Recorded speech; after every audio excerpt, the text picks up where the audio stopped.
Hi viewers, எல்லோரும் எப்படி இருக்கீங்க? இன்றைக்கி நம்ம சேனலில் ரொம்பவே டேஸ்டியான பாஸ்தா ரெசிபி நம்ம ஊர் ஸ்டைலில் எப்படி பண்ணுறதுன்னு பார்க்கலாம். முதல்ல பாஸ்தா வேக வைக்கிறதுக்கு ஒரு பாத்திரத்தில் தண்ணி ஊற்றிட்டு அதில் இந்த பாஸ்தாவுக்கு தேவையான உப்பு கொஞ்சமாக சேர்த்துக்கலாம்.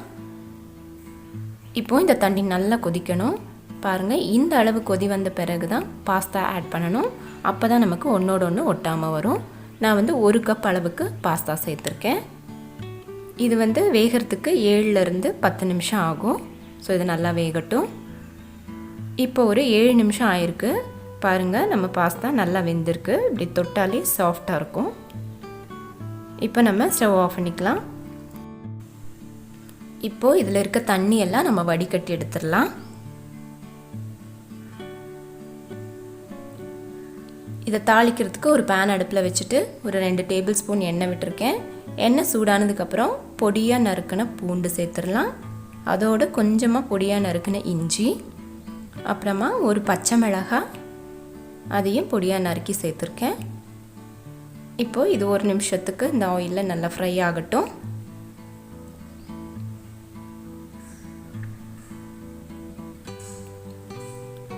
இப்போ இதோட நான் ஒரு பெரிய சைஸ் வெங்காயம் பொடியாக நறுக்கி வச்சுருக்கேன், அதையும் சேர்த்துக்கிறேன். இந்த வெங்காயம் நல்லா வதங்கி கலர் கொஞ்சம் மாறட்டும். பாருங்கள், ஓரளவுக்கு நல்லா வதங்கி இருக்குது. இப்போ இதில் நான் இன்றைக்கி கொஞ்சம் வெஜிடபிள்ஸ் சேர்த்த போகிறேன். அதுக்கு நான் கேரட் கொஞ்சம் பொடியாக நறுக்கி வச்சுருக்கேன். அதோட பீன்ஸ் எடுத்திருக்கேன்.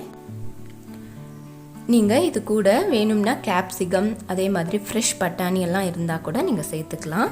அதுவும் ரொம்ப நல்லாயிருக்கும். ஸோ இப்போது இந்த வெஜிடபிள்ஸ் நல்லா வதங்கி கொஞ்சம் பாதி அளவுக்கு வேகணும். அது வரைக்கும் நம்ம சாட்டே பண்ணிடலாம். இப்போ பார்த்திங்கன்னா இந்த வெஜிடபிள்ஸ் எல்லாம் நல்லா வதங்கி பாதி அளவு வெந்திருக்கு. இப்போ நான் 2 தக்காளியை நல்லா மிக்சியில் இந்த மாதிரி பியூரியாக அரைச்சி எடுத்திருக்கேன். அதை இதோட சேர்த்துக்கிறேன். இந்த மாதிரி அரைச்சி சேர்த்தோம்னா பாஸ்தாலாம் நல்லா கோட் ஆகும். அதுக்காக தான் நம்ம அரைச்சி சேர்த்துறோம். இப்போ இது கூடவே 1 ஸ்பூன் மிளகாய்த்தூள் காரத்துக்கு, அதே மாதிரி 1 டீஸ்பூன் மிளகுத்தூள்,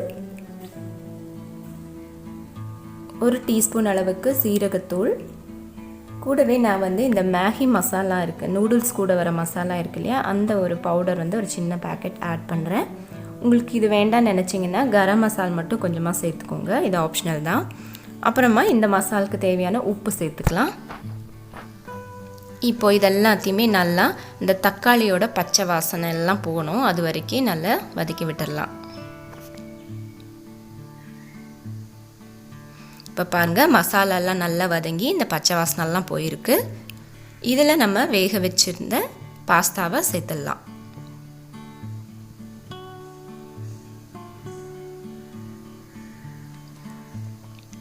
கூடவே பொடியாக நறுக்குன கொஞ்சம் கொத்தமல்லி இலையும் தூவிக்கிறேன்.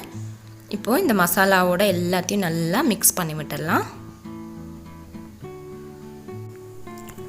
ஸோ இதை எல்லா பக்கமும் அந்த மசால் படுற மாதிரி நல்லா கலந்து விட்டு ஒரு 2-3 நிமிஷத்துக்கு இதை நல்லா இந்த மாதிரி சாட்டே பண்ணிவிட்டு நம்ம ஸ்டவ் ஆஃப் பண்ணிக்கலாம். அவ்வளோதான், நம்மளோட ரொம்பவே டேஸ்டியான பாஸ்தா நம்ம ஊர் ஸ்டைலில் ரெடி ஆகிடுச்சு. பாருங்கள் எவ்வளோ கலர்ஃபுல்லாக இருக்குன்னு. இதில் நம்ம எந்த வித சாஸுமே யூஸ் பண்ணலை. ஸோ நீங்களும் இந்த ரெசிபியை உங்கள் வீட்டில் ட்ரை பண்ணி பாருங்கள். இந்த வீடியோ உங்களுக்கு பிடிச்சிருந்ததுன்னா லைக் பண்ணி ஷேர் பண்ணுங்கள். நம்ம சேனலை ஃபஸ்ட் டைம் பார்க்குறீங்களா, மறக்காமல் சப்ஸ்கிரைப் பண்ணி பக்கத்தில் இருக்க பெல் ஐக்கானையும் ஆளுங்கிற ஆப்ஷனும் கிளிக் பண்ணுங்கள். அப்போ தான் என்னோடய அடுத்தடுத்த வீடியோஸ் உங்களுக்கு நோட்டிஃபிகேஷனாக சேரும். தேங்க்யூ ஃபார் வாட்சிங்.